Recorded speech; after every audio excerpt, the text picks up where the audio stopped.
c'est David Aurier et bienvenue au jardin du Bois de l'Abbaye dans l'Avesnois, dans le Nord. Effectivement, on a choisi d'habiter dans un endroit où il n'y a aucun voisin. On travaille tous les deux avec beaucoup de monde autour et donc on voulait un endroit calme, paisible, si possible dans l'Avesnois.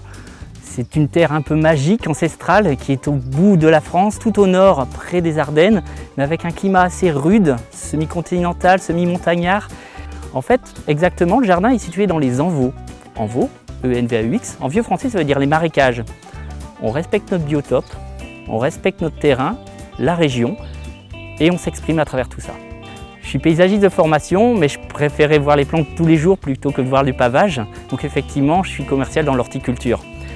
Ça me plaît de voir chez les horticulteurs le végétal démarrer, pousser, se développer, d'atteindre le meilleur de lui-même pour qu'il arrive en jardinerie et de voir des gens heureux de pouvoir non pas acheter une plante mais l'adopter et de pouvoir à leur tour la laisser s'exprimer et lui donner le meilleur d'elle-même. Effectivement, mes parents avaient déjà un grand jardin potager et forcément quelques fleurs autour. Mes grands-parents jardinaient. Comme tout gosse, on était émerveillés en classe de maternelle ou CP, je ne sais plus, avec les haricots qui germaient. Cette magie-là, cette graine qui germe, cette première bouture qui a réussi, qui a donné un magnifique rosier grimpant. Toutes ces petites choses qui font que le jardin est un endroit de vie, un endroit magique. C'est ça qui nous fait exprimer, qui nous donne envie d'apprendre toujours plus, de voir des sauterelles, des hérissons passer, quelques chouettes accueillir, revenir au jardin. Pour nous, c'est des merveilleux moments qu'on ne peut pas acheter, qu'on peut juste vivre et faire partager. En fait, on partage parce que nous, c'est notre leitmotiv. Un jardin est fait aussi et surtout pour être partagé. Un jardin, ça n'est rien, c'est juste éphémère. On a déjà eu une averse de grêle avec une belle tempête où tout a été dévasté il y a plus de 10 ans. Et alors, c'est pas grave. On est encore là. Tous les végétaux ont pu être replantés ou repoussés. C'est pas grave. Par contre, ce qui est resté, c'est toutes les graines qu'on a envoyées, les boutures qu'on a offertes. Et surtout, tous ces coups de cœur qu'on a pu, avec nous et malgré nous, pu donner. Et bien ça, c'est les choses les plus importantes. Parce qu'on peut tous disparaître du jour au lendemain.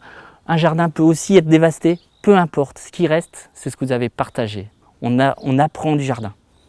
C'est un bonheur immense. Le jardin nous offre tellement plus que ce qu'on peut lui donner. Il ne faut pas le voir vraiment comme un travail.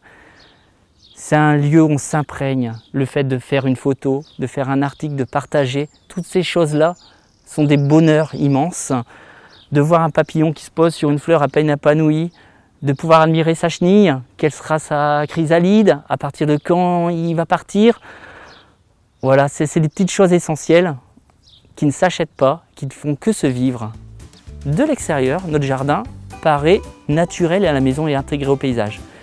C'est une des choses les plus importantes du jardin, l'intégration. Pour que la faune puisse revenir, pour que les mésanges puissent manger nos chenilles, pour que les pucerons puissent disparaître par les coccinelles et autres, on laisse la nature revenir au jardin.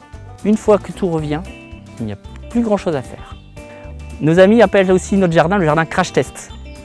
Les variétés sont testées pendant 3 ans. Si elles résistent à notre marécage, aux hivers rigoureux, aux gelées de juin, parfois de fin septembre, ça résistera partout en France, peu importe.